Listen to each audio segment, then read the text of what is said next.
సన్నిధికి వచ్చి ప్రభువా నేను ప్రార్థించి స్తుతించి ప్రభువా పాటల ద్వారా నేను కీర్తించి ఆరాధించి గొప్ప ధన్యతలు ఇచ్చారు తండ్రి. మీకు వందనాలు, స్తోత్రాలయ్యా. ఈ సమయంలో మా ముందున్న సమయాన్ని తండ్రి మా దీవెనకరంగా ఉంచండి. దేవా విత్తబడిన కార్మికులను దీవించండి, పరీక్షలు వాడుకోండి. ముఖ్యంగా నీ వాక్యంలోనికి వెళ్తున్నాను. వాక్యం ధ్యానిస్తుండగా వాక్యమైన దేవుడా మీరు మాతో మాట్లాడండి, సహాయం దయచేయండి. దాసుని అభిషేకించండి, పరిశుద్ధాత్మతో శక్తితో నింపండి. నీ ప్రజలకు అర్థమయ్యే రీతిలో ప్రభావ వాక్యాన్ని బోధించడం కావాల్సిన సామర్థ్యాన్ని దయచేయండి. పరిశుద్ధాత్మ నడిపింపు దయచేయండి.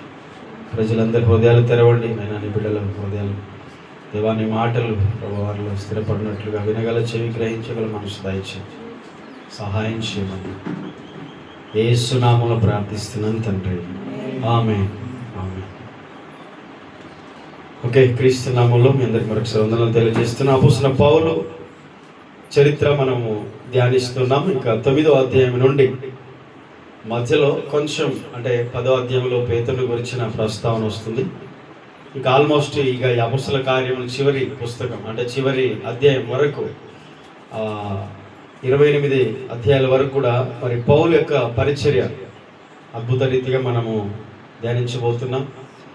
ప్రాముఖ్యంగా మనము ఒక్కొక్క వచనాన్ని ధ్యానిస్తున్నాం కనుక పోయిన వారము ధ్యానించాము ఇదే 2 వచనాల నుండి ఇంకా మరొక కోణంలో మరలా ఈరోజు మనం ధ్యానించబోతున్నాం. పౌలు సౌలుగా ఉన్నప్పుడు ఇంకా మార్పు పొందనప్పుడు ప్రభువు అతన్ని దర్శించక మునుపు తన జీవితం ఎలాగుండేది అనేది మనం నేర్చుకుంటున్నాం. చాలా ఆసక్తికరమైనటువంటి విషయాలు ఉన్నాయి. అయితే పౌలు యొక్క ఆసక్తి ఏంటి? దేవుని ఎడల తనకున్నటువంటి మతం, యూదా మతం ఎడల తనకున్నటువంటి ప్రేమ, ఇటు ప్రజల్ని హింసించినట్టుగా చేస్తుంది. అయితే తాను చేస్తున్నది తప్పే, కానీ తన ఆసక్తి మాత్రం సరైనదే. ఎందుకంటే దేని కొరకు చేస్తున్నాను అనుకుంటున్నాడంటే నేను నా దేవుని కోసమే చేస్తున్నాను. ఎందుకంటే నా మతము గొప్పది. దీన్ని ఎవరైనా కించపరిచినా, దీన్ని ఎవరైనా తక్కువ చేసినా, దీని నుంచి ఎవరైనా ప్రజల్ని డివైడ్ చేసినా వాళ్ళని ఖచ్చితంగా హింసించాల్సిందే అనేది పౌలు యొక్క ఆసక్తి. అంటే తన ఆసక్తి సరైనది. చాలా పత్రికలో తను చెప్తా ఉంటాడు, తను మార్పు పొందిన తర్వాత దేవుని ఎడల తనకున్న ఆసక్తిని బట్టి ఒకవైపు దేవుని ఎడల మంచి ఆసక్తితో ఉన్నాడు, కానీ ప్రజల్ని మాత్రం సంఘమును నేను హింసించుకుని అంటాడు. మన తర్వాత వచనాల్లో చూద్దాం. కానీ ఈరోజు సౌలు అన్నటువంటి ఆ పదము గురించి, సౌలు యొక్క వ్యక్తిత్వం గురించి మనం పాత నిబంధనలో అంటే రాజుల గ్రంథంలో లేక సమూయేలు గ్రంథంలో ఉన్నటువంటి సౌలు గురించి మనం కొన్ని విషయాలు నేర్చుకోవాలి. మొదటిగా సౌలు సంఘాన్ని హింసిస్తున్నాడు. సౌలు యేసు ప్రభు యొక్క శిష్యులను బెదిరిస్తున్నాడు. అంత మాత్రమే కాదు, సౌలు యేసు ప్రభు యొక్క శిష్యులను బెదిరించడం, హత్య చేయడం కూడా చేస్తున్నాడు. పౌలు కాదు, గుర్తుపెట్టుకోండి, ఈ పని చేసేది పౌలు కాదు. అంటే మార్పు పొందిన జీవితం దేవునికి వ్యతిరేకంగా వెళ్ళదు. ఇంకా మారలేదు, మార్పు పొందలేదు అని అనుకున్న జీవితం ఏదైనా అది సౌలు జీవితం లాంటిది. చేస్తున్నది సరైనది అనిపిస్తుంది, కానీ అది సరైనది కాదు. తెలియకుండా తాను చేస్తున్నది తాను తప్పు కాదు, మంచి చేస్తున్నా అనిపిస్తుందేమో, కానీ చాలాసార్లు అది తప్పే. ఇక్కడ మనం నేర్చుకోవాల్సిన విషయం ఏంటంటే ఈరోజు సౌలు గురించి ఒక 3 విషయాలు నేను ముందు అధ్యాయాల నుంచి 3 రిఫరెన్స్లు ఒకసారి చూపించాలనుకుంటున్నాను. మొదటిది 7వ అధ్యాయం 58వ వచనం ఒకసారి చదివితే, అపోస్తలుల కార్యం 7వ అధ్యాయం 58వ వచనంలో ఫస్ట్ సౌలు అన్న పేరు ఇక్కడే మనకు వినిపిస్తుంది. 9వ అధ్యాయం నుంచి సౌలు గురించి రాయబడింది, కానీ సౌలు అన్న పదం మాత్రం 7వ అధ్యాయం 58వ వచనంలో మనకు కనిపిస్తుంది అన్నమాట. ఒకసారి చూద్దాం.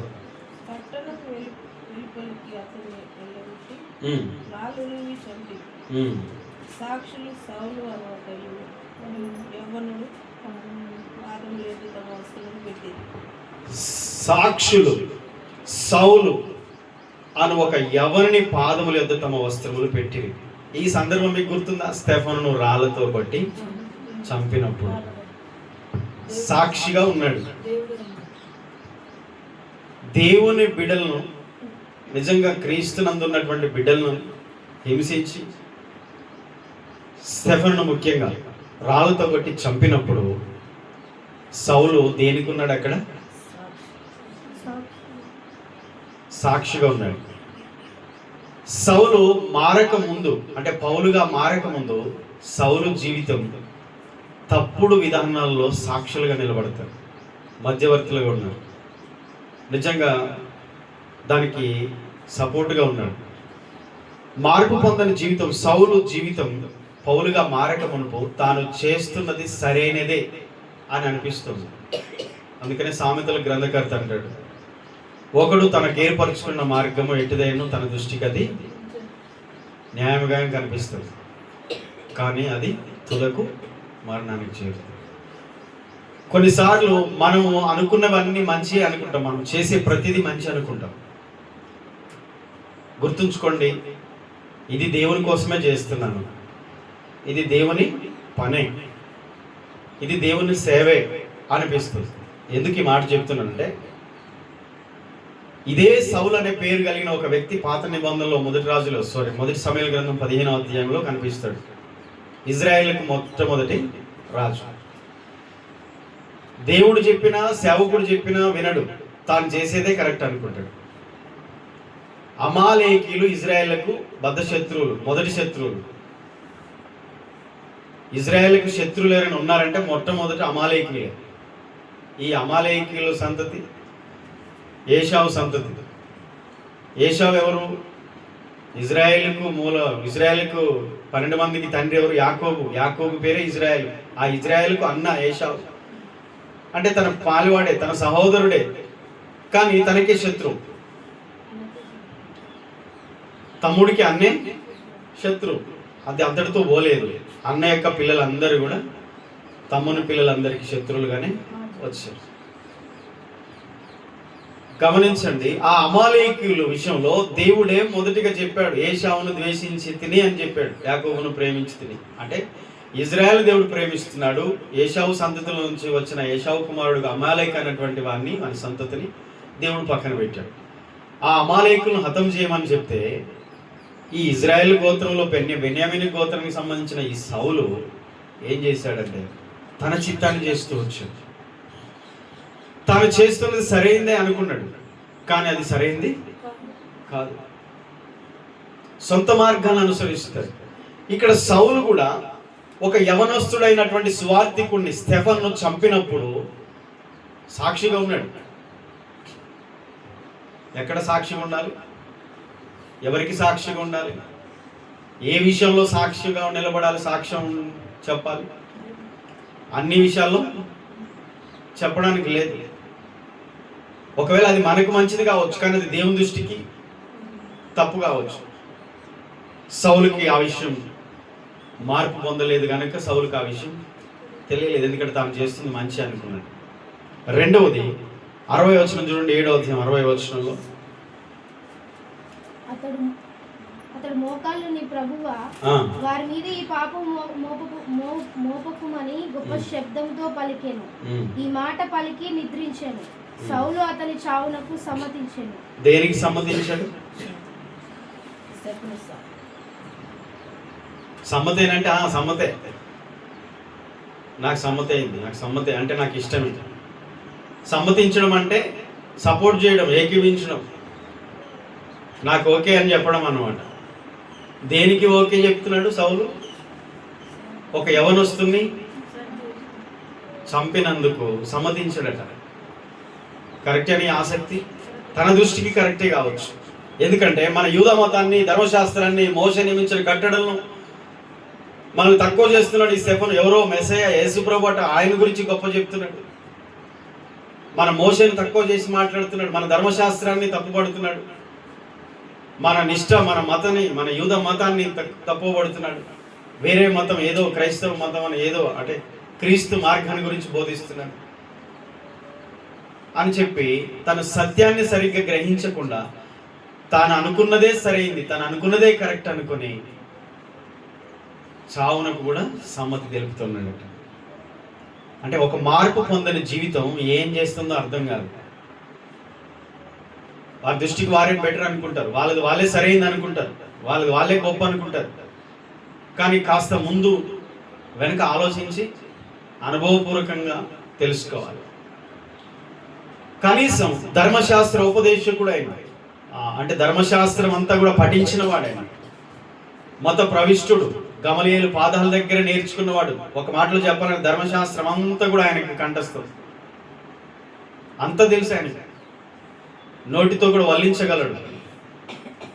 ఇంత జ్ఞాని, ఇంత చదువుకున్నవాడు, ఇంత తెలిసినవాడు, ఇంత చదువులుండి ఇన్ని తెలిసిన వాడు ఏం చేస్తున్నాడు?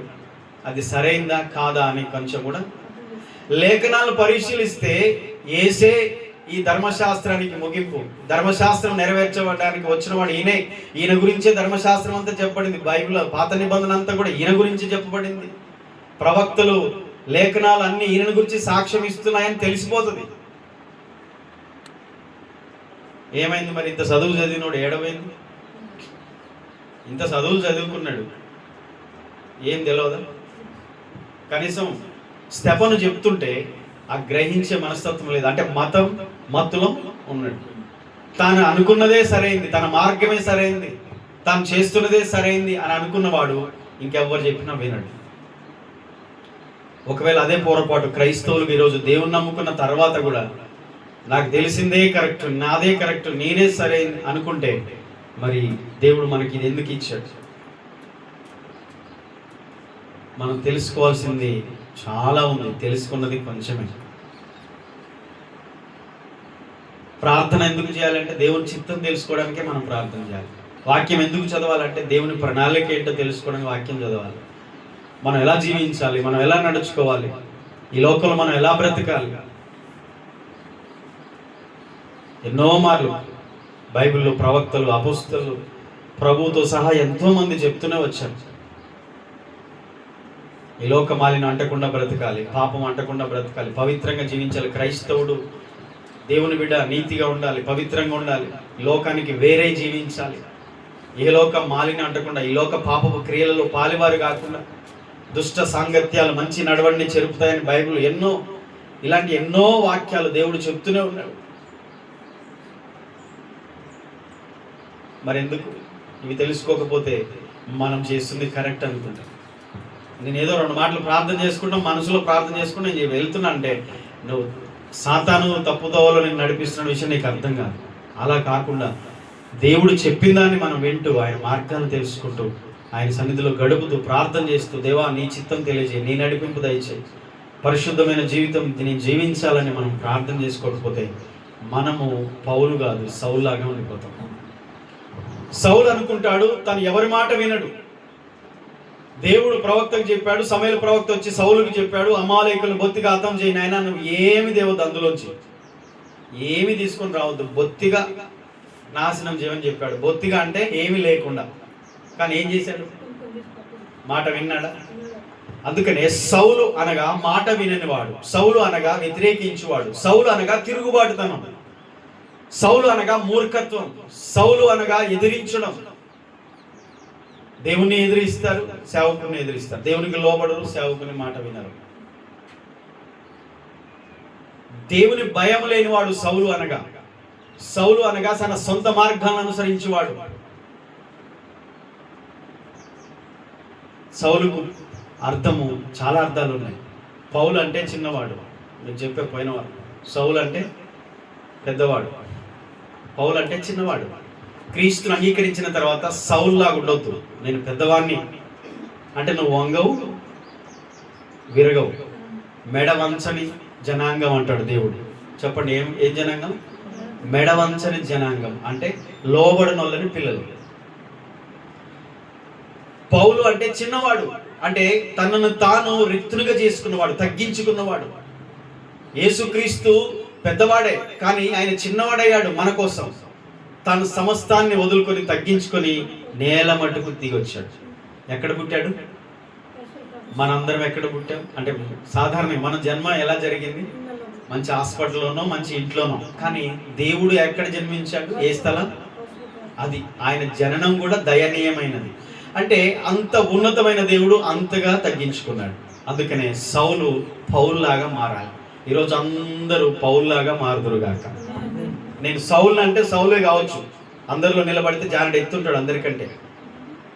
ఈ సౌలు ఎంత అందరికంటే కొంచెం ఎత్తే ఉంటాడు, అందుకే కావచ్చు ఎవరికి లోబడు. బైబిల్లో కొంతమంది విచిత్రమైన మనుషులు ఉంటారు. సౌలు, యెజబెలు కూడా అంతే. ఏలియాని లెక్క చేయదు, సౌలు సమయలు లెక్క చేయదు. చాలా మంది విచిత్రమైన క్యారెక్టర్ కలిగిన వాళ్ళు బైబిల్లో ఉన్నారు. వాళ్ళు కుక్క చావు చచ్చారు. యెజబెలు నిజంగా కుక్కలే తిన్నాయి. సమాధి చేద్దామని వస్తే ఏమి లేవు, కొన్ని పార్ట్స్ ఉంటాయి అంతే. ఆ శాపగ్రస్తురాలు రాణి, రాజకుమార్తె ఆమె. కానీ బ్రతికినంత కాలం దేవుని సేవకులను, ప్రవక్తలు చంపి ఏలియాలంటే రోషం కలిగిన సేవకులను కూడా వణికిచ్చింది, భయపెట్టించింది. అంత పరిపాలన. సీదోను రాజు కుమార్తె ఆమె, యెజ్బయలు కుమార్తె రాజకుమార్తె ఆమె, అక్కడ కూడా రాజు బిడ్డే. కానీ అలాంటి క్యారెక్టర్ ఉన్న బైబిల్లో ఉన్న వ్యక్తులు అందరూ జీవితం తాను తగ్గించుకోకుండా విర్రవీగిన వాళ్ళందరి జీవితాన్ని దేవుడు మట్టి కల్పించాడు. నెబుకద్నెజర్ రాజు లాంటి వాళ్ళని కూడా. ఈరోజు మనం ఏం నేర్చుకుంటున్నాం? ఒక సౌలు జీవితాన్ని చూస్తున్నాం. సౌలు తర్వాత పౌలుగా మారాడు. ఈరోజు ఒక క్రైస్తవుడుగా లోకంలో నుండి వేరైన క్రీస్తుని అంగీకరించిన తర్వాత సౌలుగా చర్చికి వచ్చి పౌలుగా మారాలి. నేను సౌల్లాగే ఉంటానంటే నీ ముగింపు మాత్రం ఘోరంగా ఉంటుంది. ఎవరైనా అంతే. విశ్వాసాన్ని సేవకుడని ఎవరు లేరు. యేసయ్య పాదాల దగ్గర మనల్ని మనము తగ్గించుకొని దీనులుగా మన జీవితాన్ని మార్చుకోవాలి. అందుకని ఎప్పుడు శిలువ దగ్గరికి వచ్చి పశ్చాత్తాపడి మన పాపముల గురించి ఎప్పుడు పశ్చాత్తాపడుతుండాలి. సౌలు మొక్కోపే, సౌలు తొందరపాటు గలవాడు, సౌలు ఆవేశపరుడు, సౌలు సమయాలు వచ్చేదాకా కూడా ఆగడంట. ఒక సందర్భంలో ఏంటి ఆయన వచ్చేది అవసరమా, ఆయనతో ఏందని చెప్పి బలి అర్పించేస్తాడు. ఎంత తొందర అంటే సౌలు ప్రవక్త వచ్చేదాకా కూడా ఆగడనమాట. ప్రజలకి లేట్ అవుతుంది, భోజనానికి లేట్ అవుతుంది, తొందరగా పోయి చేసేయాలి. సౌలు అంటే తొందరపాటు, సౌలు అంటే దుడుకు, సౌలు అంటే ఆవేశపరుడు, సౌలు అంటే కోపిష్టి, సౌలు అంటే పశ్చాత్తాపడిన వాడు. కొంచెం కూడా పశ్చాత్తాపం ఉండదు, నేను తప్పు చేశానన్న భావన ఉండదు. ఇది సౌలు అనవసరమైన ప్లేస్లో సాక్షిగా నిలబడ్డాడు, ఉండరాని చోట ఉంటున్నాడు. ఇక్కడ సౌలు, కొత్త నిబంధనలు సౌలు. రెండవది, చేయకూడని వాటికి సపోర్ట్ చేస్తున్నాడు. స్టెఫనును చంపితే సమ్మతిస్తాడా? ఇదేం ఆసక్తి. దేనికి సమ్మతిస్తున్నారు మీరు? దేనికి సపోర్ట్ చేస్తున్నారు? దేనికి ఏకీపిస్తున్నారు? అది పాపమైన, జాగ్రత్తమైన, అది ఏ కార్యాలైనా, ఎలాంటి క్రియలైనా, ఎలాంటి వాటికైనా మీరు సమ్మతి తెలుపుతున్నారా? మన రక్త సంబంధం కాబట్టి, మనోళ్ళు కాబట్టి. అది కాదు, న్యాయంగా ఉండాలి దేవుని బిడ్డలు. ఖచ్చితంగా తప్పును తప్పుగానే. కొన్నిసార్లు మనల్ని ద్వేషిస్తారేమో, మాకు సపోర్ట్ చేయలేదు అంటారేమో అనుకుని తప్పుకు మనం సపోర్టు చేయకూడదు. ఒకవేళ సౌలుగా ఉన్న విధానంలో చేసామేమో, కానీ పౌల్లాగా మనం మారిన తర్వాత, అనగా మనల్ని మనం క్రీస్తులో మనం సమర్పించుకున్న తర్వాత అలాంటి పొరపాట్లు చేద్దాం. మూడవది, సంఘమును పాడు చేస్తున్నాడు. 8వ అధ్యాయం 3వ వచనం చదవండి. ఇప్పుడు మనం 9వ అధ్యాయంలో ఉన్నాం, కానీ ఒక్కసారి ముందుకు వెళ్ళాం. 7:58, 7:60, తర్వాత 8:3. ఆ పుస్తకాన్ని 8:3. సౌలైతే ఇంట జొచ్చి పురుషులను స్త్రీలను ఈడ్చుకొని పోయి చెరసాలలో వేయించి సంఘమును పాడు చేయుచుండెను. ఏం చేయుచుండెను? సంఘాన్ని పాడు చేసే పని, ఇంటింటా తిరిగే పని. సౌలు పని ఏంటి? సౌలు ఏం చేస్తాడు? ఇల్లు తిరుగుతాడు. సౌలుకి ఏం పని? ఇంటింటా. జాగ్రత్త. నిజంగా సౌలు చేసే పని అదే, కానీ పౌలు ఆ పని చేయడు. ఆ పని చేసిన రక్షించడానికి, కుటుంబాన్ని కట్టడానికి, ఒక ఆత్మను దేవుని దగ్గర నడిపించడానికి తిరగవచ్చు. రెండో విషయం ఏంటంటే, ఆయన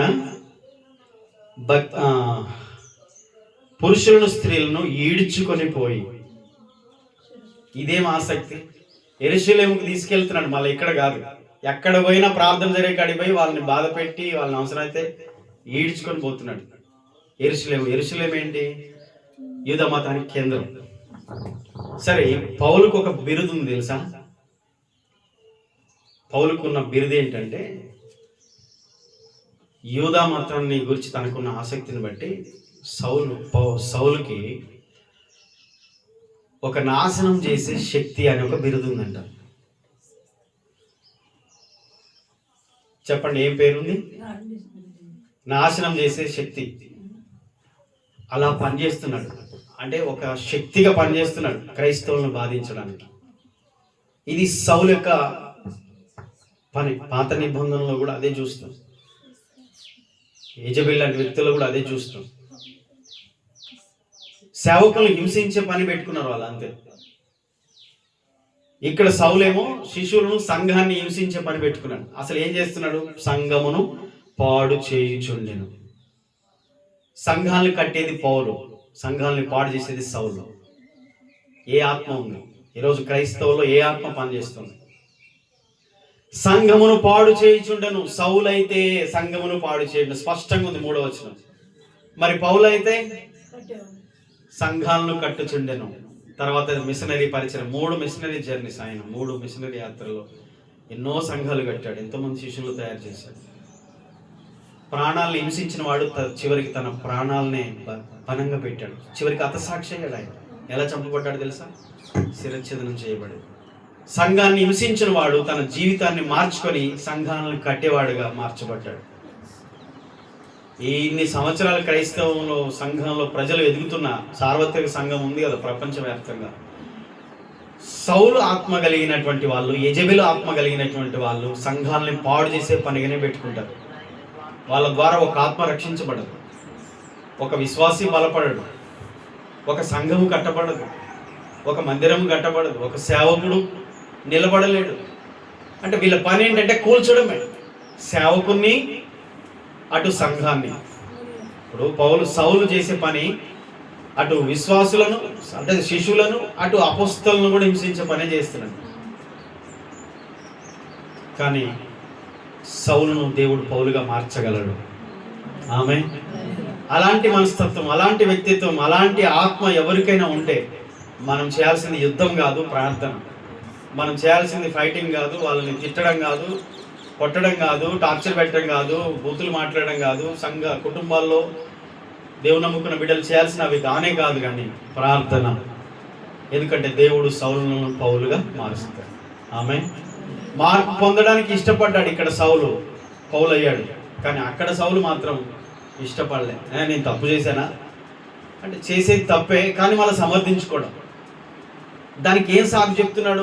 ఏంటి నాయన ఈ అరుపులు ఏంటి, కేకలు ఏంటి అని ప్రవక్త వచ్చి అడిగితే సమూయేలు ప్రవక్త అడిగితే అంటున్నాడు, మీకు తెలియదా దేవునికి శ్రేష్టమైనవి బలి ఇవ్వాలి. అవునా? దేవుని గురించి ఎంత ఎప్పుడు తెలుసుకున్నావు నాయనను? దేవుని గురించి ఎంత గొప్పది కానుకలు ఇవ్వాలని ఎప్పుడు తెలిసింది సౌలు నీకు? అదంతా ఒట్టిదే. ఈ బీదల కొరకు ఇవ్వచ్చు కదా, అత్తరెందుకు అంటాడు కొత్త నిబంధనలోకైనా. వాడు ఇలాగ చెప్పినది బీదల మీద శ్రద్ధ కలిగి కాదు అని యోహాన్ రాసేసాడు. ఎందుకంటే పక్కనే ఉంటాడు కాబట్టి ఆయన బుద్ధి ఏంటో తెలుసు. ఒక విషయం గుర్తుపెట్టుకోండి, సమర్థించుకోదు ఎప్పుడైనా యథార్థంగా. దావీదు తప్పు చేశాడు, నాతాను ప్రవక్త వచ్చి అడిగాడు. మహారాజు దావీదు అంటే ఎవరైనా వణుకుతారు ఆయన దగ్గరికి పోవాలంటే. ప్రవక్త వచ్చినప్పుడు ఒక ఉపమానం చెప్పి, ఇక ఆ తప్పు చేసింది నువ్వే అని చెప్పగానే మహారాజు దావీదు ఒక చిన్న ప్రవక్త, ఆఫ్టర్ ప్రవక్త అంటే ఎక్కడో అరణ్యంలో ఉంటాడు, ఎప్పుడో దేవుడు మాట్లాడినాడు వచ్చి ప్రజలకు చెప్పి మళ్ళీ వెళ్ళిపోతారు, కనపడరు వాళ్ళు. నువ్వెంత అని చెప్పేసి చంపేయండి విన్నానంటే రాజు చెప్తే దెబ్బకి ప్రవక్తను చంపేసే వాళ్ళే. కానీ ఒక ప్రవక్త చిన్నవాడైనా పెద్దవాడైనా బాలుడైనా యవనస్తుడైనా వృద్ధుడైనా దేవుని సేవకుడు ప్రవక్త వచ్చి చెప్పాడంటే మహారాజు కూడా దావీదులో ఉన్న మంచి గుణం సుగుణం ఏంటంటే తప్పుని యథార్థం ఒప్పుకొని, అవును ఆ పాపని నేనే, ఆ దుర్మార్గుని నేనే అని పశ్చాత్తాపడి 50వ కీర్తన రాశాడు. అదే ఆ టైంలోనే దేవునికి అది నచ్చింది. అందుకనే పాపం చేసిన దావీదుని కూడా దేవుడు ఎందుకు నా హృదయానుసారుడని పిలుచుకున్నాడు తెలుసా? యథార్థంగా ఒప్పుకొని విడిచిపెట్టేవాడు దావీదు. సమర్థించుకునేవాడు కాదు. సౌలు సమర్థించుకుంటాడు, దావీదు ఒప్పుకొని విడిచిపెడతాడు. సౌలు సమర్థించుకుంటాడు, సాకులు చెప్తాడు, తన జీవితాన్ని తప్పు చేసినా నేను మంచి చేశాను అనుకుంటాడు. ఇది చాలా డేంజర్ మైండ్ సెట్. ఇది ఎవరైనా ఎప్పుడైనా జాగ్రత్త గమనించండి దేవుని బిడ్డలారా. మనలో ఏ పొరపాటున్నా మొదట దేవుని దగ్గర యథార్థంగా ఒప్పుకొని కన్నీళ్లు విడిచి అవసరత ఆ రోజు ఉపవాసం ఉండి దేవుని సన్నిధిలో గడపండి. అది ఒప్పుకొని విడిచిపెట్టండి. దేవుని ఆత్మ మరలా మనలో నిండుకొని ఆయన ఆత్మ మనలో ఉండి మనల్ని నడిపిస్తుంది. దావీదు అంటాడు, నీ పరిశుద్ధాత్మ నాకు దూరం చేయకు, నీ పరిశుద్ధాత్మ నా నుండి తీసివేయకు. ఎందుకు అడుగుతున్నాడంటే పరిశుద్ధాత్ముడు విడిచిపెట్టి వెళ్ళిపోతాడు పాపం చేసినప్పుడు. ఆ విషయం ఆయనకు తెలుసు.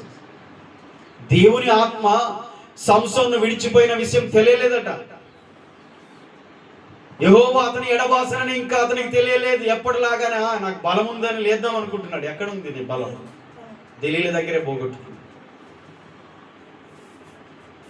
పరిశుద్ధత పోతే, దేవుని యొక్క అభిషేకం పోతే, దేవుని ఆత్మ మనల్ని విడిచిపెడితే అది జీవితం నరకమే. సౌలు సమర్థించుకుంటాడు. ఈరోజు యథార్థంగా దేవుని బిడ్డలారా, మనందరం ఆయన పిల్లలం. ఒక విషయం గుర్తుపెట్టుకోండి, ఏకాంతంగా ఒకరోజు వారంలో ఏదైనా ఒక సమయం తీసుకొని దేవుని సన్నిధికి వెళ్ళి యథార్థంగా మీ జీవితాన్ని దేవుని ఎదుట మీ హృదయాన్ని కుమ్మరించండి. అద్దములో చూసినట్టుగా, మన ముఖమును అద్దములో చూసినట్టుగా దేవుని సన్నిధిలో మన రహస్య పాపములు తేటగా కనబడతాయి. దేవుని సన్నిధిలో గడుపుతున్నప్పుడు మన బలహీనతలు తేటగా కనిపిస్తాయి. దేవుని సన్నిధిలో మన రహస్య జీవితం మనకు కనిపిస్తుంది, లేకపోతే కనపడదు. మనంతా మంచి వాళ్ళే ఉండరు అనుకుంటాం. అదే మోసపరిచే ఆత్మ.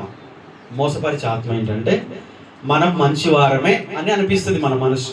అందుకని మనం చేయాల్సింది ఏంటంటే సౌలు లాంటి ఆత్మ, మనసు అలాంటివి ఏమన్నా ఒకవేళ మనలో పనిచేస్తుంటే అవి మనకు నష్టం కనుక మనం ఏం చేయాలంటే ప్రతిసారి దేవుని సన్నిధికి వెళ్ళి దేవుని దగ్గర మనం యథార్థంగా గడిపినప్పుడు దేవుడు మనల్ని ఆశీర్వదించి మనల్ని ఆయన సాక్షులు నిలబెట్టుకుంటాడు. అయితే సౌలును సౌలుగానే దేవుడు విడిచిపెట్టలేదు. తప్పు చేసిండని చెప్పి, పొరపాట్లు చేసిండని చెప్పి స్టెఫనుకి సాక్షిగా ఉన్నాడు. స్టెఫన్ను చంపినప్పుడు సమ్మతించాడు. సంఘాన్ని పాడు చేస్తున్నాడు, శిష్యులను బెదిరిస్తున్నాడు, హింసిస్తున్నాడు అని చెప్పి దేవుడు తోసి వెళ్ళాడు. దేవుడు చివరిగా సౌలును దర్శించాడు. దమస్కు మార్గంలో పత్రికలు తీసుకుని వెళ్తున్నప్పుడు సౌలును దర్శించాడు. సౌలును దర్శించి దేవుడు సౌలుని పౌలుగా మార్చి అన్ని జిల్లకు అపొస్తలులుగా నియమించుకున్నాడు. దేవుడు ఎవరిని విడిచిపెట్టాడు. మన బలహీనతలు చూసి, మన పొరపాట్లు చూసి, మన తప్పులు చూసి మనుషులు ద్వేషిస్తారు, మనుషులు పక్కన పెడతారు, మనుషులు దూరం పెడతారు, కానీ దేవుడు మాత్రం విడిచిపెట్టాడు. అయితే మనలో ఆసక్తి తగ్గిపోకుండా చూసుకోవాలి దేవుని ఎడల. పౌలు చేస్తుంది సరైనది కాకపోయినా తన ఆసక్తి మాత్రం నేను దేవుని కోసమే అన్నట్టు చేస్తున్నాడు కనుక ఆ ఆసక్తి ఏ రోజైనా దేవుడు దర్శించేటట్టు చేస్తుంది. మీకు తెలుసా, కొత్త నిబంధనలో జక్కయ్య అనే ఒక వ్యక్తి ఉంటాడు, పొట్టివాడు, పాపాత్ముడే, పిసినారే, ధనవంతుడే, నిజంగా ప్రజలు హింసించేవాడే, ₹1కి ₹4 వసూలు చేసేవాడే. అయినా సరే ఒక ఆసక్తి తనలో మాత్రం ఉంది, యేసును చూడాలి, యేసును చూడాలి. తప్పు జీవితమే, పాపపు జీవితమే, లోపాలు ఉన్నాయి. మనుషులందరూ వీడు పాపాత్ముడు అంటున్నారు. మనుషుల దృష్టిలో యోగ్యుడు కాదు, దుర్మార్గుడిగా పిలువబడుతున్నాడు. అమ్మో జక్కయ్య వస్తున్నాడంటే చాలు, అమ్మో వీడు వస్తాడు, తిట్టుకుంటానే ఉంటారు అనమాట. ఎందుకంటే అధికారి మళ్ళీ చెప్పినట్టు చేయాలి, ఎంత ఏమంటే అంత ఇవ్వాలి, పాపాత్ముడు అని చెప్పి ఎంతమంది ఎన్ని అనుకున్నా తనలో ఒక ఆశ ఉంది ఏంటంటే నేను యేసయ్యని చూడాలి, యేసయ్యని చూడాలి. ఆ ఆశ యేసును చూడాలని ఆశ జక్కయ్యని రక్షించింది, సాక్షిగా నిలబెట్టింది. ఒక మంచి మాదిరిగా ఉన్నాడు జక్కయ్య. అద్భుతమైన మాట, ఎవరి గురించి చెప్పబడలేదు. నేడు ఇంటికి రక్షణ వచ్చింది అన్నాడు. రెండవది ఇతడు అబ్రహాము కుమారుడే అన్నాడు. మరి అలాంటి సాక్ష్యం సౌలుని పౌలుగా మార్చి జక్కయ్యని ఒక మంచి వ్యక్తిగా మార్చిన దేవుడు. మనము ఇలాంటి పొరపాట్లు ఉండొచ్చు, మనలో ఇలాంటి బలహీనతలు ఉండొచ్చు, కానీ దేవుడు మనల్ని విడిచిపెట్టాడు. అయితే మనం దేవుని ఎడల ఆసక్తితో ఉండాలి. దేవాసక్తితో మనం ఆసక్తి కలిగి పొందుముగాక. ఆమేన్, ఆమేన్. అయితే 9వ అధ్యాయం 4వ వచనం ఒక మాట చదవండి. సౌలును దేవుడు దర్శించినప్పుడు ఒక మాట అంటాడు, నేల మీద పడి సౌలా సౌలా నీవు నన్ను ఎలా హింసించుచున్నావని అతనితో ఒక స్వరము వినబడగా పలుకుట వినెను. ప్రభువా నీవెవడవు అని అడగగా ఆయన నేను నీవు హింసించుచున్న యేసును, లేచి పట్టణంలోనికి వెళ్ళుము, అక్కడ నీవు ఏమి చేయవలెనో అది నీకు తెలుపబడనని చెప్పాను. 3, 4, 5 వచనాల్లో అతడు ఇక పత్రికలు తీసుకొని దమస్కు మార్గం వెళ్తున్నాడు. అంటే అక్కడ దమస్కు అనే ఆ ప్రాంతంలో చాలా వరకు క్రైస్తవులు ఎక్కువ ఉన్నారు. అక్కడికి వెళ్ళి వారిని హింసించి, వారిని బంధించి, వారిని మరలా యెరూషలేముకు విడిచికెళ్ళాలి. ఇంతకుముందు చెప్పాను కదా, హింసించే శక్తిగా పనిచేస్తున్నాడు యూదా మతం ఉన్నటువంటి మత్తుతో. ఇంకోటి ఏంటంటే యెరూషలేము యూదా మతానికి కేంద్రం కనుక అక్కడి నుండి యెరూషలేముకి వాళ్ళని తీసుకువెళ్ళాలి. వెళ్తున్నప్పుడు ఇక ఇది చివరి దేవుడు దర్శించాడు. అప్పటికే స్టెఫను టైంలోనే సౌలు రెచ్చిపోయి చాలా హింసలు పెడుతున్నాడు, వాళ్ళకి సపోర్ట్ చేస్తున్నాడు. ఒక యవనుడుగా ఉన్నాడు కనుక ఒక యవనస్తుని సాతాను వాడుకుంటాడు, ఒక యవనస్తురాల్ని దేవుడు వాడుకుంటాడు. చాలాసార్లు ఆసక్తి తప్పైన విధానంలో వెళ్తున్నా నిజంగా దేవుడు మాత్రం పౌల్ని గమనిస్తూనే ఉన్నాడు, సౌల్ని. రైట్ టైం వచ్చింది, ఒక టైం వచ్చింది, ఇక పట్టుకున్నాడు దేవుడు. పట్టుకొని వెంటనే దర్శించి అక్కడ సౌలు జీవితం మార్పు అనేది ఇక్కడ జరుగుతుంది అనమాట. ఒక మాట, ఒక స్వరం వినపడింది, సౌలా సౌలా నన్నేలా హింసించున్నావు అన్నాడు. అంటే ఆ మాట సౌలుకి అర్థం కాలేదు. ప్రభువా నీవెవడో అన్నాడు. అంటే మరి యేసు ప్రభు అని తెలుసు ఆయనకు? తెలియదు. అసలు యేసు ప్రభు నేను నమ్మట్లేదు కదా. కానీ ఆ మాట ఎందుకు అన్నాడు ప్రభువా అని? అంటే ఆ దినాల్లో నిజంగా ఎవరైనా ఒక గొప్ప వ్యక్తి, లేదంటే తనకు తెలియని వ్యక్తి, తనకు ఒక గొప్పగా వినబడిన మాటను బట్టి నిజంగా భయపడి కూడా ఆ ప్రధాన్ని సంబోధిస్తారు. అంటే గౌరవప్రదంగా ప్రభు అని పిలిచినట్టే, ప్రభువా నీవెవరు అని అన్నాడు. అయితే సౌలుతో ప్రభు పలికిన మాట గమనిస్తే, సౌలా సౌలా నన్నేలా హింసించున్నా. ఇప్పుడు సౌలు హింసించింది ప్రభువున, సంఘాన్న కదా? సంఘాన్ని హింసిస్తే ప్రభు ఏమంటున్నాడు? నన్ను హింసిస్తున్నా. అంటే సంఘమును హింసిస్తే ఎవరిని హింసించినట్టు? అంటే ప్రభుని, దేవుని హింసించినట్టే. దీని అర్థం ఏంటి? సంఘము అనగా క్రీస్తు యొక్క శరీరం. ఇప్పుడు సంఘాన్ని బాధ పెడుతుంటే క్రీస్తుని బాధ పెడుతున్నట్టే. సంఘం ఆయన శరీరం కనుక సంఘానికి ఏ హాని చేసినా అది ప్రభువుకి డైరెక్ట్గా హాని చేసిన. అందుకని జకరియా గ్రంథం 2:8 ఉంటుంది. ప్రవక్త అంటాడు, ఇదిగో ప్రభు యొక్క వాక్కు సెలవిస్తూ, మిమ్మల్ని ముట్టినవాడు ఆయన కనుగుడ్డును ముట్టిన వానితో సమానుడని ఎంచి. అంటే దేవుని ప్రజలను ఎవరైనా బాధ పెడితే అది నేరుగా దేవునికి వెళ్తుంది. కాబట్టి ఆ విషయాన్ని గమనించి ఈరోజు మనం కూడా చాలాసార్లు సంఘంలో ఇలాంటి పరిస్థితులు వస్తాయి. గమనించి మనము సంఘములో ఏది చేసినా అది దేవునికి చేసినట్టే అన్న విషయాన్ని మనం తెలుసుకోవాలి. ఒకవేళ మంచి చేస్తే అది నేరుగా ప్రభువుకు చేసినట్టే. ఇక్కడ పెద్ద సబ్జెక్ట్ ఉంది కానీ మళ్ళీ సమయం లేదు, వచ్చే వారం ధ్యానం చేద్దాం. ఒక సేవకునికైనా, ఒక సంఘానికైనా, ఒక విశ్వాసికైనా విరోధంగా మనము ప్రవర్తిస్తే అది నేరుగా దేవునికి విరోధంగా ప్రవర్తించినట్టే అవుతుంది. దేవుడు ఎన్నుకున్న వారిని ఎదిరించడం ప్రమాదం అన్న విషయాన్ని మనం నేర్చుకోవాలి. ఓకేనా? ఇక్కడ నుండి మనం ఇంకొక విషయాన్ని మనం వచ్చే వారం నేర్చుకుందాం.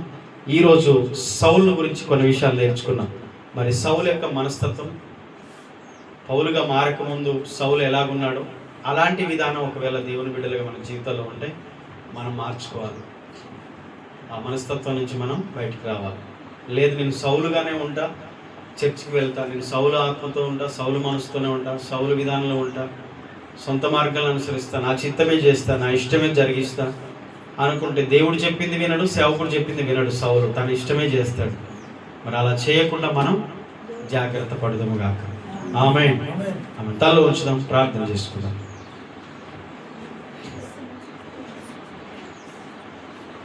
ఒక మాట తల్ల ఉంచి ప్రార్థన చేద్దాం. ప్రేమగల తండ్రి, పరిశుద్ధులైన దేవా, మీకు వందనాలు చెల్లిస్తున్నాను.